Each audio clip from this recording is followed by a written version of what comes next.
News అనుకున్నట్టుగానే ఇరాన్కైతే Islamic దేశాలైతే మద్దతు తెలుపుతున్నాయి. అయితే ఈ నేపథ్యంలో వీరంతా కలిసి అమెరికాపై దాడి చేసేందుకైతే సిద్ధమవుతున్నాయి. దీంతో అమెరికా ఒక్కసారిగా ఉలిక్కి పడాల్సిన పరిస్థితి వచ్చిందనే చెప్పాలి. ఏదైతే అమెరికా ఇరాన్పై దాడికి తెగపడిందో దానికి ప్రతి దాడిగా కూడా అటు ఇస్లామిక్ దేశాలు ఇరాన్కు మద్దతు ఇస్తూ కూడా తమ యుద్ధం చేస్తామంటూ కూడా ప్రకటించాయి. అయితే అమెరికా స్థావరాలపై దాడులకు ఇస్లామిక్ దేశాలైతే ప్లాన్ చేస్తున్నట్టు ప్రకటించారు. సో ఈ నేపథ్యంలో ఇది అమెరికాకు బిగ్ షాకింగ్ న్యూస్ అనే చెప్పుకోవాలి.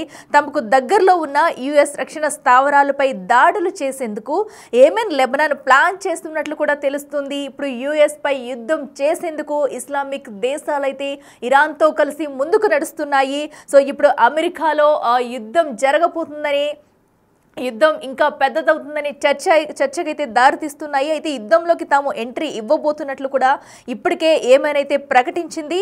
ఎర్ర సముద్రంలోని అమెరికన్ షిప్స్, యుద్ధ నౌకలను బాంబులతో పేల్చేస్తామంటూ హౌతీలైతే హెచ్చరించారు. సో ఏమెన్ దేశస్తులు, ఇస్లామిక్ మొత్తం వీళ్ళందరూ కలిసి కూడా అమెరికాపై యుద్ధం చేసేందుకు సిద్ధమయ్యారు. సో ఇప్పుడు పరిస్థితి ఏంటి? వారు మొదలవబోతుందా? అమెరికా దీనికి ధీటుగా ఎలాంటి చర్యలు తీసుకుపోతుంది అనేది కూడా ఉత్కంఠంగా మారింది. సో మనం చూసాము అమెరికా అటు ఇరాన్పై ఎలాంటి అణు కేంద్రాలపై దాడి చేసింది. అత్యంత కీలకమైన క్షిపణులను ప్రయోగించి అక్కడ ఉన్న అణుబాంబు స్థావరాలను అయితే అమెరికా పేల్చేస్తుంది. అయితే వీటి చట్ట విరుద్ధంగా అమెరికా ఈ దాడులకి తెగబడిందంటూ కూడా ఇప్పటికే ఇస్లామిక్ దేశాలు ప్రకటిస్తూ ఇరాన్కు మద్దతుగా అమెరికాపై దాడి చేసేందుకైతే సిద్ధమయ్యాయి. సో ఎర్ర సముద్రంలో ఉన్న షిప్లు పేల్చేస్తామంటూ కూడా హెచ్చరించాయి. అయితే ఇరాన్కి సంబంధించి ఇప్పటికే ట్రంప్ అయితే కొన్ని వ్యాఖ్యలు చేశారు. సో మీరు అయితే చర్చలకు రావాలి, మేము పెట్టిన షరతులకు ఒప్పుకోవాలి, లేదంటే ఇంకా ప్లాన్స్ ఉన్నాయి అమలు చేస్తామంటూ ట్రంప్ చేసిన వ్యాఖ్యలు మనం చూసాము. అయితే వీటికి దిట్టుగా ఇస్లామిక్ దేశాలు అయితే ఇప్పుడు ఇరాన్తో చేతులు కలిపి అమెరికాపై యుద్ధం చేసేందుకు సిద్ధమయ్యనే చెప్పాలి. సో అయితే ఎర్ర సముద్రంలోని అమెరికన్ షిప్స్, యుద్ధ నౌకలను బాంబులతో పేల్చేస్తామంటూ కూడా హౌతీలైతే హెచ్చరిస్తున్నాడు. అయితే మరో పక్కన అమెరికా చేసిన దాడిని దురాక్రమణ చర్యగా కూడా హమాస్ అయితే అభివర్ణించింది. ఇది అంతర్జాతీయ చట్టాలను యుఎస్ స్పష్టంగా ఉల్లంఘించిందంటూ కూడా ఇరాన్ అయితే పేర్కొంది. సో మనం చూడొచ్చు, ఏదైతే ఇజ్రాయెల్కి మద్దతుగా కూడా దాడి చేస్తున్నట్టు అసలు పశ్చిమాసాలు ఇప్పటి వరకు అమెరికా అయితే అడుగు పెట్టలేదు. సో పెడుతుందా లేదా అనే ఉత్కంఠ నెలకొన్న నేపథ్యంలో ఒక్కటేసారి పక్కా ప్లాన్ ప్రకారం అటు ఇరాన్కి సంబంధించి 3 అణు స్థావరాలపై కీలకంగా ఉన్న ప్రధాన అటు ఫోర్టో కేంద్రం పైన కూడా పక్కా ప్లాన్తో అక్కడైతే దాడి చేసింది. సో ఈ దాడుల్లో ఆ అణు కేంద్రాలు పూర్తిగా ధ్వంసమయ్యాయి. సో అయితే ఇప్పుడు ఇరాన్ ఏం చేస్తుంది అనే నేపథ్యంలో ఆల్రెడీ ఈరోజు అక్కడ అమెరికా అయితే అలర్ట్ అయింది. కొన్ని ప్రాంతాల్లో అయితే ఇప్పటికే పోలీస్ బలగాలు కూడా మోహరించాయి.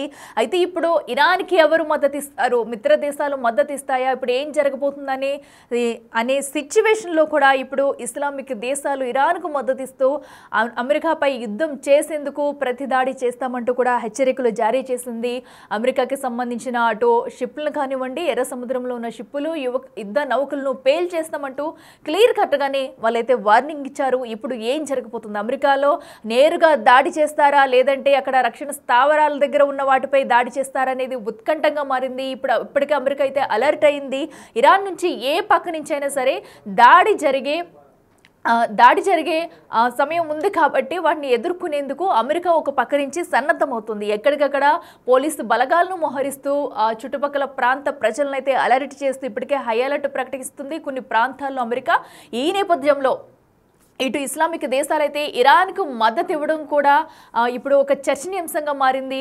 అయితే ఒకసారి ట్రంప్ కొన్ని వ్యాఖ్యలు కూడా చేశారు. ట్రంప్ ఏం మాట్లాడారో ఒకసారి చూద్దాం. Thank you very much. A short time ago, the U.S. military carried out massive precision strikes on the 3 key nuclear facilities in the Iranian regime: Fordo, Natanz, and Esfahan. Everybody heard those names for years as they built this horribly destructive enterprise. Our objective was the destruction of Iran's nuclear enrichment capacity and a stop to the nuclear threat posed by the world's #1 state sponsor of terror. Tonight I can report to the world that the strikes were a spectacular military success Iran's key nuclear enrichment facilities have been completely and totally obliterated. Iran, the bully of the Middle East, must now make peace. If they do not, future attacks will be far greater and a lot easier. For 40 years, Iran has been saying death to America, death to Israel. They have been killing our people, blowing off their arms, blowing off their legs with roadside bombs. That was their specialty. We lost over 1,000 people, and hundreds of thousands throughout the Middle East and around the world have died as a direct result of their hate. In particular, so many were killed by their general, Qasem Soleimani. I decided a long time ago that I would not let this happen. It will not continue. I want to thank and congratulate Prime Minister Bibi Netanyahu. We worked as a team like perhaps no team has ever worked before. And we've gone a long way to erasing this horrible threat to Israel. I want to thank the Israeli military for the wonderful job they've done. And most importantly, I want to congratulate the great American patriots who flew those magnificent machines tonight, and all of the United States military on an operation the likes of which the world has not seen in many, many decades. Hopefully, we will no longer need their services in this capacity. I hope that's so. I also want to congratulate the chairman of the Joint Chiefs of Staff, General Dan Raisin-Kane, spectacular general. Yes చూసాం కదా ప్రస్తుతం అయితే Trump చేసిన వ్యాఖ్యలు మరి Trump చేసిన వ్యాఖ్యలపై స్పందిస్తూ కూడా అలాగే ట్రంప్ చేసిన దాడికి ప్రతిఘటిస్తూ కూడా ఇప్పటికే ఇస్లామిక్ దేశాలు అయితే ఇరాన్కు మద్దతు ప్రకటిస్తూ కూడా అమెరికాపై యుద్ధం చేసేందుకైతే రెడీ అయ్యాయి. అయితే ఈ నేపథ్యంలో కూడా హౌతీస్ అధికార ప్రతినిధి ఎవరైతే ఉన్నారో ట్రంప్ వ్యాఖ్యలకు కౌంటర్ ఇచ్చారో ఒకసారి వారేమన్నారు చూద్దాం. صادر عن القوات المسلحة اليمنية بسم الله الرحمن الرحيم قال تعالى وقاتلوا المشركين كافة كما يقاتلونكم كافة واعلموا أن الله مع المتقين صدق الله العظيم تأكيدا لموقف اليمن المبدئي والثابت في رفض العدوان الصهيوني على إخواننا في غزة ولبنان وسوريا وأي بلد عربي أو إسلامي يتعرض للعدوان الصهيوني كما جاء في بيانات سابقة إن المعركة مع العدو الإسرائيلي المعتدي على إيران مع ما يرتكبه قبل ذلك من إجرام ضد الشعب الفلسطيني وإبادة جماعية واعتداءات مستمرة على الشعبين اللبناني والسوري والعدوان على اليمن ثم اتجه لعدوان شامل ضد الجمهورية الإسلامية في إيران تحت عنوان تغيير وجه الشرق الأوسط وأن العدو الإسرائيلي يسعى إلى السيطرة التامة على المنطقة وتنفيذ المخطط الصهيوني بدعم أمريكي مفتوح وشراكة أمريكية ويحاول إزاحة الجمهورية الإسلامية في إيران لأنه يعتبرها العائق الأكبر في طريق إنجاز مخططه ولذلك فأي هجوم وعدوان أمريكي مساند للعدو الإسرائيلي ضد إيران في إطار الهدف نفسه الرامي لتمكين العدو الإسرائيلي من السيطرة على المنطقة كلها وهذا ما لا يمكن السكوت عنه.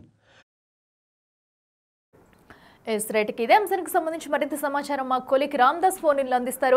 రామ్దాస్ చెప్పండి, మనం చూస్తున్నాం ప్రస్తుతం అటు ఇరాన్పై అమెరికా చేసిన దాడికి ప్రత్యామ్నాయంగా కూడా అటు ఇస్లామిక్ దేశాలు మద్దతిస్తూ వచ్చాయి. ఇప్పుడు అమెరికా పరిస్థితి ఏంటనుకోవచ్చు? యుద్ధం ఇంకా ముదురుతుంది అనుకోవచ్చా? అసలు దీన్ని ఎలా చూడాలంట? అమెరికా ఎంట్రీ తర్వాత ఒక్కసారిగా పరిస్థితులు అయితే మారిపోయిన సిచ్యువేషన్ కనిపిస్తుంది. అయితే ఇరాన్ పై దాడితో ఇస్లామిక్ దేశాలు ఒక్కటవుతున్నాయా అంటే దీనికి పెద్దగా ప్రాధాన్యత లేదని చెప్పుకోవాలి. అంటే అమెరికా స్థావరాలపై దాడులకు ఇస్లామిక్ దేశాలు ప్లాన్ చేస్తున్నారనడంలో కొంతవరకు వాస్తవం ఉంది. అంటే ఇక్కడ తమకు దగ్గరలో ఉన్నటువంటి యుఎస్ రక్షణ స్థావరాలపై దాడులు చేసేందుకు లెబనాన్ ప్లాన్ చేస్తుంది. అఫ్ కోర్స్ యెమెన్ హౌతీలు ఉన్నారు. హౌతీ తిరుగుబాటుదారులు మొదటి నుంచి కూడా ఇజ్రాయెల్ పై అటాక్ చేస్తున్నారు. అలాగే లెబనాన్ లో హెజ్బుల్లా ఉంది. హెజ్బుల్లాకి ఇజ్రాయెల్ కి ఇక్కడ గొడవ. సో హమాస్ తో కలిసి హెజ్బుల్లా కూడా చాలా రోజులు యుద్ధంలో పాల్గొంది ఇజ్రాయెల్ తో, గాజా వారికి సంబంధించి.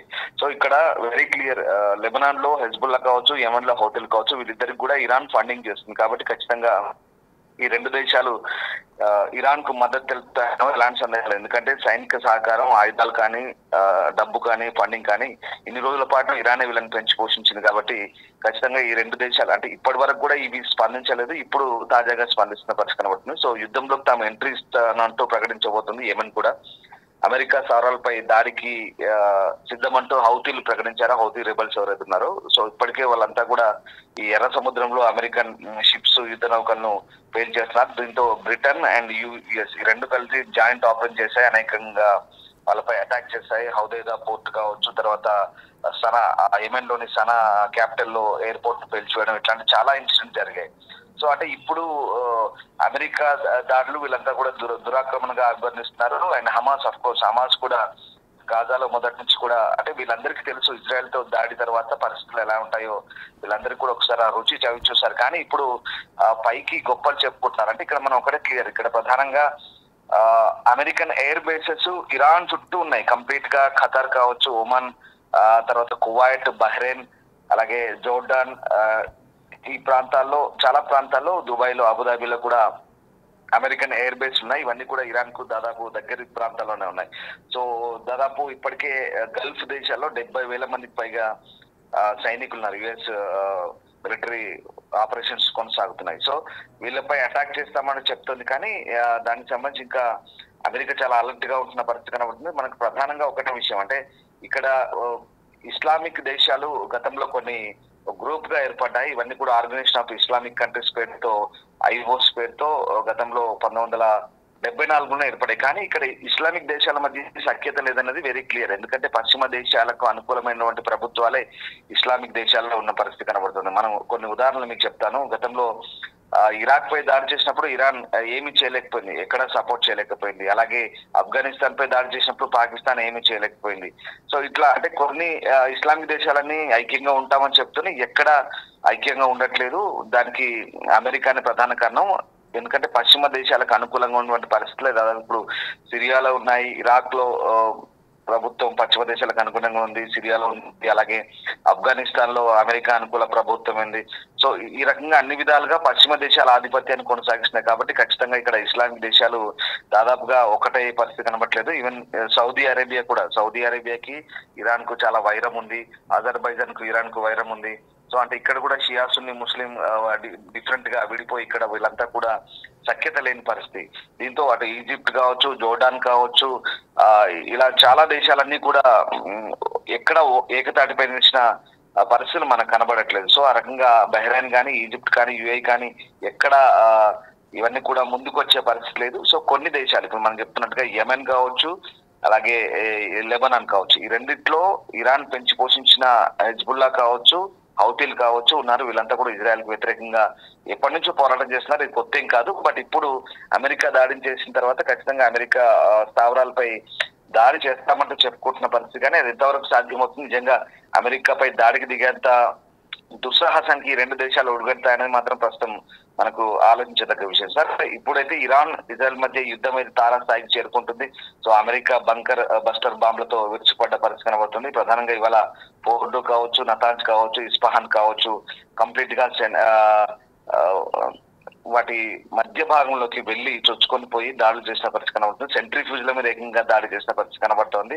సో దీంతో ఇప్పుడు తాజాగా బ్రేకింగ్ అంతోంది, మళ్ళీ ఇరాన్ విరుచుపడుతుంది, ఇజ్రాయెల్ పై అనేక ప్రాంతాల్లో దాడులు చేస్తుంది. తాజా దాడుల్లో దాదాపు 10 చోట్ల దాడులు చేసినట్టుగా కనబడుతుంది. Israel missiles, barrage of missiles Israel పై విరుచుపడుతున్న పరిస్థితి కనబడుతుంది. టెల్ అవీవ్ కావచ్చు, జెరూసలేం కావచ్చు, హైఫా కావచ్చు, ఇంకా 2-3 వేరే ప్రాంతాల్లో కూడా విరుచుకుపడుతున్న పరిస్థితి కనబడుతుంది. ఏదేమైనా ఇప్పుడు ఇజ్రాయెల్ ఇరాన్ దాడిలో ఏకంగా అమెరికా ఎంట్రీ ఇచ్చింది. దీంతో యుద్ధం మరింత ముదిరిన పరిస్థితులు మనకు కనబడుతూ ఉన్నాయి. బట్ అమెరికన్ అధ్యక్షుడు ట్రంప్ కూడా ఒకటి చెప్తున్నారు వైట్ హౌస్ నుంచి, ఇప్పటికైతే ఇది శాంతి కోసమే చేస్తాం, ఇప్పటికైనా ఇరాన్ దిగి రావాలి, ఇరాన్ శాంతికి పునరుద్ధరించాలని ప్రయత్నించాలంటూ చెప్తున్న పరిస్థితి కనబడుతుంది. బట్ ఇక్కడ ఇస్లామిక్ దేశాలు మీరు అడుగుతున్నట్టుగా ఇస్లామిక్ దేశాలు నిజంగా ఏకతాటిపైకి వస్తాయా రావా అనేది మాత్రం ఇంకా సందేహాస్పదంగానే మనకు కనబడుతున్న పరిస్థితి. ఒకవేళ మీరు అన్నట్టుగా ఆ దాడులు కనుక చేస్తే కొన్ని ఎయిర్ బేస్ ఉన్నాయి, వాటి గురించి చెప్తాను. అల్ ఉదీద్ ఎయిర్ బేస్ ఇది ఖతార్ లో లొకేట్ అయింది. అత్యంత పెద్ద ఎయిర్ బేస్ ఇది. ఖతార్ నుంచి ఇరాన్ కు దగ్గరలో ఉంది. యుఎస్ మిలిటరీ ఆపరేషన్ దాదాపు 70 ఎయిర్ క్రాఫ్ట్ లో C-130 హెర్క్యులస్ రవాణా యుద్ధ విమానాలతో పాటు అనేక అత్యాధునిక సదుపాయాల యుద్ధ విమానాలు ఇక్కడ ఉన్నాయి. US navy 5th fleet head quarters గా చెప్తారు. ఇది బహ్రెయిన్ లో ఉంది. ఇది అక్కడి నుంచి కూడా పర్షియన్ గల్ఫ్ లో మోహరించిన పరిస్థితి. అలాగే అల్ అసద్ ఎయిర్ బేస్ ఇది ఇరాక్ లో ఉంది. ఇరాక్ 2020లో అక్కడ మోహరించిన పరిస్థితి. కుద్స్ ఫోర్స్ లీడర్ షలైమిని చంపడానికి కూడా ఇదే ప్రధాన కారణంగా చెప్తున్నారు. సో అలాగే ఇది కూడా దగ్గరగా ఉంది ఇరాన్ కు. సో ఇట్లా చాలా ఉన్నాయి. ఇంకా అలాగే హరీర్ ఎయిర్ బేస్ అంటారు. ఇది ఇరాక్ లో ఉంది. ఎర్బిల్ ఇరాక్ లో ఉంది. ఇది కూడా దగ్గరగా ఉంటుంది ఇరాన్ కి. అలాగే అల్ తనీఫ్ గ్యారిసన్ ఇది US military base in southern సిరియాకు దగ్గరలో ఉంది. ఇరాక్ బోర్డర్ లో ఉంటుంది. జోర్డాన్ కు దగ్గరగా ఉంటుంది. సో ఆ రకంగా అంటే ఇవన్నీ కూడా అక్కడ ఉన్నటువంటి మిలిషియా గ్రూప్ ని అంతం చేసే భాగంగా అక్కడ పెట్టారు. సో ఇట్లా చాలా ఉన్నాయి. ఇంకా కువైట్ లో ఉంది అల్ సలేం ఎయిర్ బేస్ అని కువైట్ లో ఉంది. తర్వాత అల్ ధారిఫా air base located in United Arab Emirates. So ఇట్లా చాలా ఉన్నాయి. ఇవన్నీ కూడా F-22 రాఫ్టర్ ఫైటర్ జెట్లతో అంటే అత్యాధునిక ఆయుధ సంపత్తితో కూడినటువంటి ఎయిర్ బేస్లన్నీ కూడా దాదాపుగా ఇరాన్ చుట్టూ ఉన్నాయి. పశ్చిమాసియాలో అసలు చెప్తున్నాను కదా, గల్ఫ్ దేశంలో 40,000కు పైగా పశ్చిమాసియాలో ఉన్నాయి. మిగతా 30,000 మిగతా ప్రాంతాలు ఉన్నాయి. ఓవరాల్ గా 70,000 మంది ఉన్నారు. వీళ్ళకు ఇంకొక విషయం ఏంటంటే ప్రాదేశిక చట్టాలు ఉంటాయి. అంటే ఆ దేశాల చట్టాలు కూడా వీళ్ళకి వర్తించవు. అంటే అమెరికా ప్రాబల్యం ఎంత గట్టిగా ఉందో ఒకసారి అర్థం చేసుకోవచ్చు. సో ఆ రకంగా ఇప్పటికే అమెరికా స్ట్రాంగ్ బేస్ ఏర్పాటు చేసుకుంది గల్ఫ్ కంట్రీస్ లో. సో ఒక రకంగా చెప్పాలంటే ఇరాన్ కి ఇది పెద్ద ముప్పని చెప్పాలి. సో మొత్తం మీద ఇరాన్ ఇప్పుడు తగ్గే పరిస్థితిలో ఉన్నాయి. ఎక్కడ పెద్దగా ఇస్లామిక్ దేశాలు కలిసి వచ్చే పరిస్థితి లేదు. అండ్ అఫ్ కోర్స్ యెమెన్ అంటే హౌతీలు కావచ్చు, లెబనాన్ కావచ్చు మేకపోతు గంభీరాన్ని ప్రదర్శిస్తున్నాయి. కానీ ఇవన్నీ ఇప్పటికే ఇజ్రాయెల్ చేతిలో దెబ్బతిన్నాయి. బట్ ఖచ్చితంగా ప్రతీకార దాడులు అయితే ఉంటాయి. ఎంతో కొంత ప్రతీకారానికి ప్రయత్నిస్తారు, దాడులకు తెగబడతారు, అది మాత్రం క్లియర్. బట్ దానికి ఇప్పుడు ఇజ్రాయెల్, అమెరికా ఈ రెండు కూడా అప్రమత్తం ఉన్నాయి. And of course China, Russia కనుక ఇక్కడ అమెరికాకు పోటీగా రంగంలోకి వస్తాయంటే అది కూడా చెప్పలేము. ఇరాన్ కు మద్దతు ఇస్తాయంటే అది కూడా చెప్పలేము. ఇప్పటికైతే ప్రత్యక్షంగా ఏం చెప్పట్లేదు, పరోక్షంగా ఖండిస్తున్నది మాట మాత్రమే. బట్ ఇప్పటికైతే రంగంలోకి దిగిన పరిస్థితి లేదు. చూడాలి ఇంకా ముందు యుద్ధం ఎన్ని రోజులు జరగబోతుంది, ఎలాంటి సిచ్యువేషన్ జరగబోతుందని మాత్రం ఇంట్రెస్టింగ్ అండ్ చాలా ఉత్కంఠగా మారిన పరిస్థితి. Right Ramdas, thank you. So చూస్తున్నాం కదా, ప్రస్తుతం ఏదైతే అటు ఇస్లామిక్ దేశాలు కలిసి వచ్చినా కూడా ఇరాన్కు అంత బలం చేకూరకపోవచ్చు అనే అనుమానాలు అయితే వ్యక్తమవుతున్నాయి. మరి ఇప్పుడు ఇరాన్ ఎలాంటి స్టాండ్ తీసుకుంటుంది? అటు అమెరికా సూచించినట్టుగా కేవలం అటు షరతులకు ఒప్పుకొని ఇరాన్ తగ్గుతుందా, లేదంటే దాడులకు ప్రయత్నిస్తుందా అనేది కూడా వేచి చూడాలి. ప్రస్తుతం అయితే రెండు దేశాల్లో కూడా హై అలర్ట్ కొనసాగుతున్నాయి. ఎక్కడికక్కడ మరోపక్కన అమెరికా కూడా అలర్ట్ అయింది. కొన్ని ప్రాంతాల్లో అయితే పోలీసు బలగాలతో మోహరించి ఎక్కడికక్కడ ప్రాంత వాసులను కూడా అలర్ట్ చేస్తున్నారు. మరో పక్కనైతే ఇస్లామిక్ దేశాల మద్దతుతో అమెరికాపై దాడి చేసేందుకు కూడా మరో పక్కన ఇరాన్ అయితే సిద్ధమవుతుంది. ఇప్పుడు ఎవరి పాత్ర ఏంటి అనేది కూడా మనం వేచి చూడాలి.